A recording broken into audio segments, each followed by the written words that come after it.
ایک بزرگ کی بات لکھی جو تابعی ہیں، وہ فرماتے ہیں کہ ان بزرگوں کا طریقہ یہ تھا کہ وہ لوگوں سے چھپ کے پہاڑ کے پیچھے عبادت کرتے تھے، اور پوزیشن ان کی یہ تھی کہ کسی سے ملتے نہیں تھے، بالخصوص فجر کی نماز سے لے کر عصر کی نماز تک بکریاں رکھی ہوئی تھیں، ان کو چراتے رہتے تھے فرات کے کنارے اور نفل پڑھتے رہتے تھے۔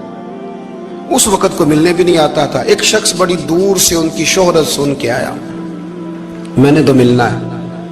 لوگوں نے کہا وہ اس وقت نہیں ملتے، ناراض ہوتے ہیں۔ اس نے کہا اللہ کا بندہ ہے نا، ناراض ہو بھی جائے گا تو لمبا ناراض رہے گا نہیں، اللہ والے جلدی راضی ہو جاتے ہیں۔ پہنچ گئے۔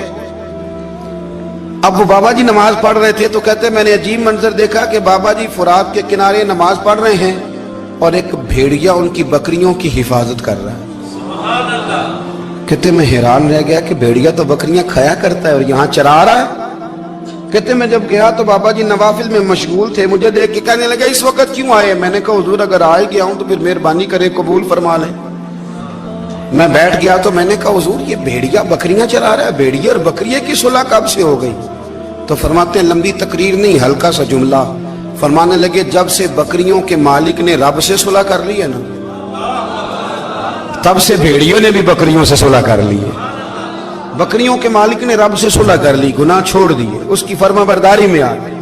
اب پھر اسے بکریاں چلانے کی ضرورت نہیں رہی، بکریاں نا اب بھیڑیا چراتا ہے۔ کہتے ہیں میرے اوپر کپ کپی طاری ہو گئی بزرگوں کی بات سن کے، اور مجھے پیاس لگی اور خواہش آئی کہ پتہ نہیں اب بابا جی کچھ کھلائیں پلائیں گے بھی کہ نہیں، بابا جی کچھ کھلائیں گے بھی کہ نہیں۔ کہتے میرے دل میں خیال تھا تو بزرگوں نے نا ایک لکڑی کا پیالہ، ان کے پاس وہ غار میں بیٹھے تھے تو ایک چھوٹا سا پتھر تھا، اس کی ڈھلان بنی ہوئی، بابا جی نے اس کے نیچے لکڑی کا پیالہ رکھا، وہ رکھا ہی تھا تو وہ دودھ سے بھر گیا۔ کہتے انہوں نے مجھے دیا تو ٹھنڈا اور میٹھا دودھ، میری طبیعت خوش ہو گئی۔ بابا جی نے دوبارہ وہی پیالہ اسی جگہ رکھا تو شہد سے بھر گیا۔ 1000 سال پہلے داتا صاحب لکھ رہے ہیں، کہتے مجھے دیا۔ میں نے فوراً کہا، میں نے کہا حضور یہ دودھ تو گائیں بھینس دیتی ہے، پہاڑوں سے تو نہیں نکلا کرتا، اور شہد تو شہد کی مکھیاں دیتی ہیں، پتھروں سے تو نہیں نکلتا، یہ آپ کہاں سے نکال رہے ہیں؟ تو کہتے ہیں وہ قرآن مجید پڑھنے لگے۔